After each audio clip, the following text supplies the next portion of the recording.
Bem, e no Tudo de Melhor de hoje vamos falar de um tema muito importante que é o uso racional de medicamentos. Estou recebendo a Lúcia Helena Terenciane Rodrigues, que é a chefe de divisão de farmácia da Secretaria Municipal da Saúde de Ribeirão Preto. Bom dia, Lúcia, tudo bem?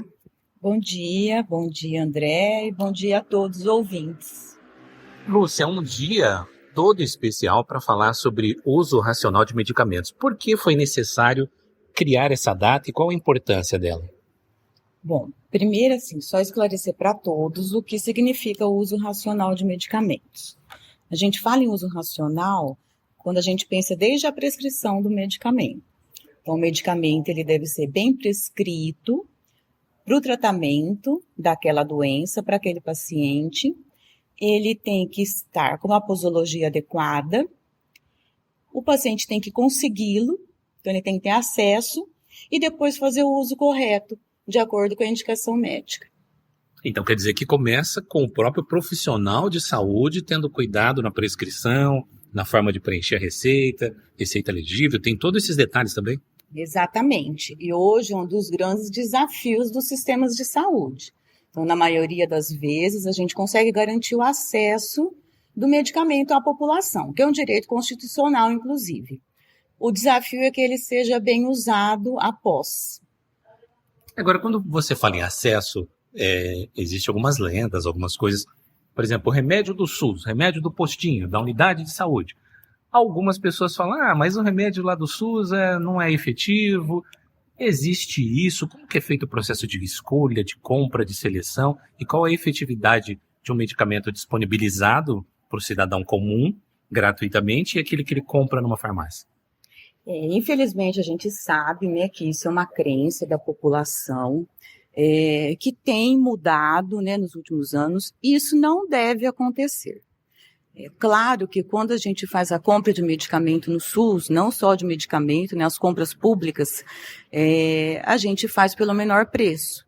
Pelo menor preço, desde que o item todo tenha o registro na Anvisa, no caso do medicamento, e ele tem que cumprir com as exigências legais e sanitárias. Então, caso aconteça de um medicamento que a população ou o médico perceba que não está sendo efetivo, ele tem que notificar isso. A gente faz uma notificação para a própria Anvisa e se essas queixas forem muito frequentes, né, não vai ser uma queixa que vai gerar uma investigação. Mas se forem várias queixas em vários pontos do país, leva uma investigação. E o laboratório será punido se ele não estiver cumprindo as exigências. Então, nós não podemos aceitar isso que, compra o medicamento porque o que tem no posto não presta. Nós não podemos, é dinheiro público que a gente investe em medicamento, nós não podemos concordar com isso. A gente tem que fazer uma denúncia. E a denúncia é a notificação na Anvisa. Essa notificação pode ser feita na unidade de saúde, o farmacêutico da unidade pode ser procurado e ele fará a notificação se o paciente tiver alguma dificuldade em fazer sozinho. Agora, essa notificação, essa observação com relação à efetividade, pode ser também com aquele comprado na rede normal, aquele que efetivamente ele comprou. Para qualquer medicamento, precisa ter esse cuidado. Para qualquer medicamento, exatamente. Tanto o medicamento que está no SUS, muitas vezes o que a gente tem no SUS é o que está na prateleira da drogaria. Então é só as pessoas ficarem atentas que elas perceberão isso. E é para todo medicamento. Quantas vezes a gente não ouve, né?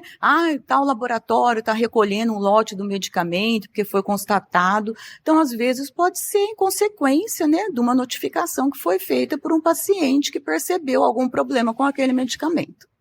A automedicação é algo que acompanha a humanidade. Algumas gerações tinham os chás, tinham as curas, as técnicas caseiras. Depois, com o advento das farmácias, as pessoas se socorrem muito à farmácia.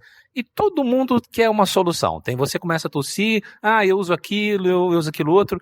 Qual que é o perigo dessas indicações ou dessa utilização sem se socorrer de um profissional da saúde? A nossa sociedade é extremamente medicalizada, isso também é cultural. O medicamento, ele vai trazer grandes benefícios quando ele é bem indicado. Mas a gente percebe, assim, no nosso país, a gente tem cerca de 20 mil mortes por ano por uso indevido de medicamentos, geralmente automedicação. E esse número, ele é muito grande quando a gente pensa em todos os países, como um todo, em todo o mundo. Por isso, esse é um dos motivos da gente ter hoje o uso racional de medicamentos. Inclusive, é um dos grandes desafios globais da Organização Mundial de Saúde, o uso de medicação de maneira segura.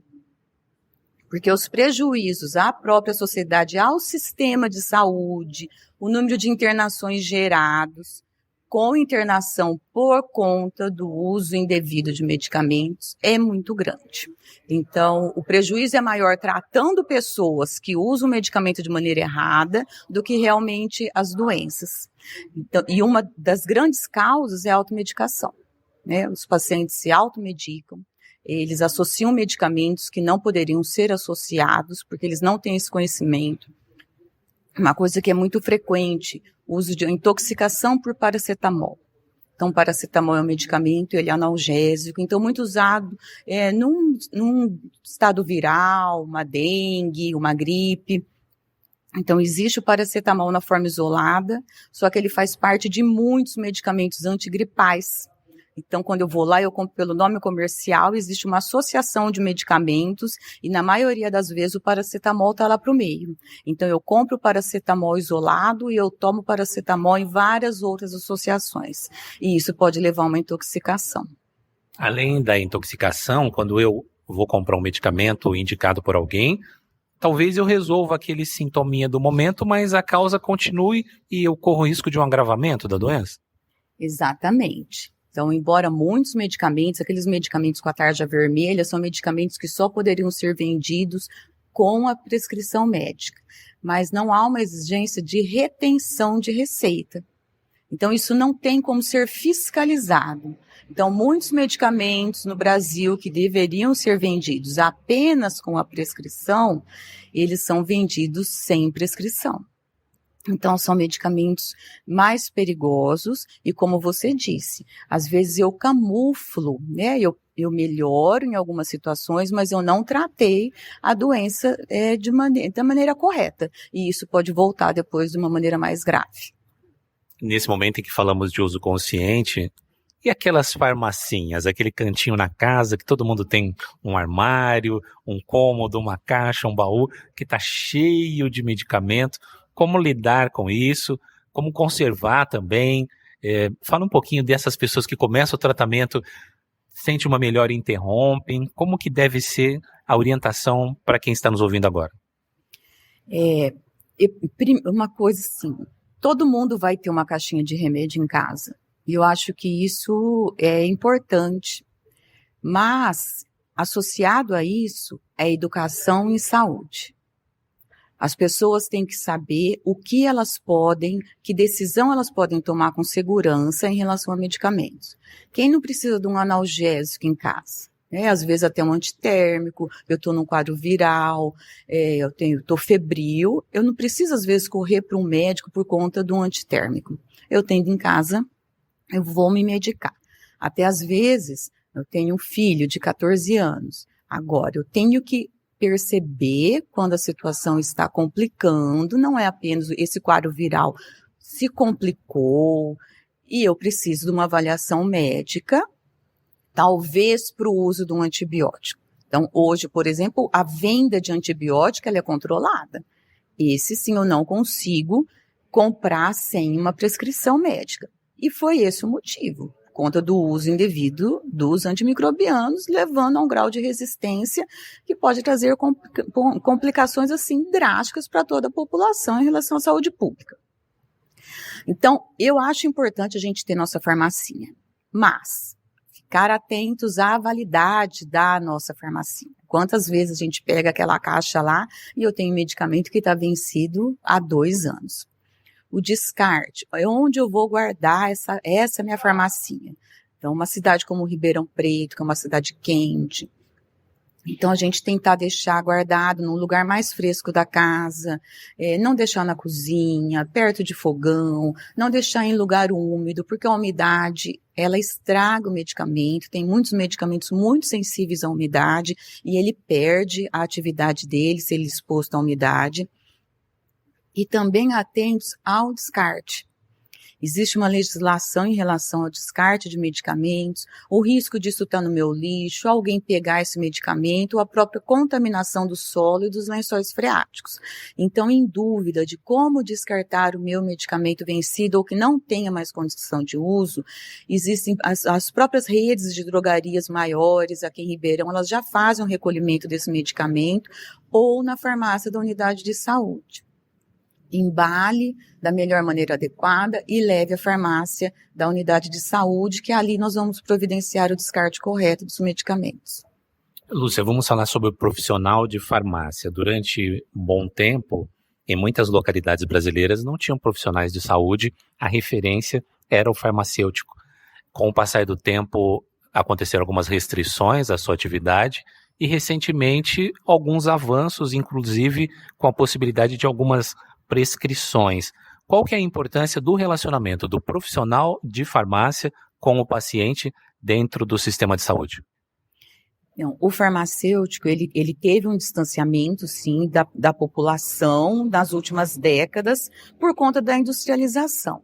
Então, hoje, os grandes laboratórios, eles conseguem produzir em larga escala, diferente da gente pensar até o meio do século, que o próprio medicamento, o próprio farmacêutico que preparava, os medicamentos.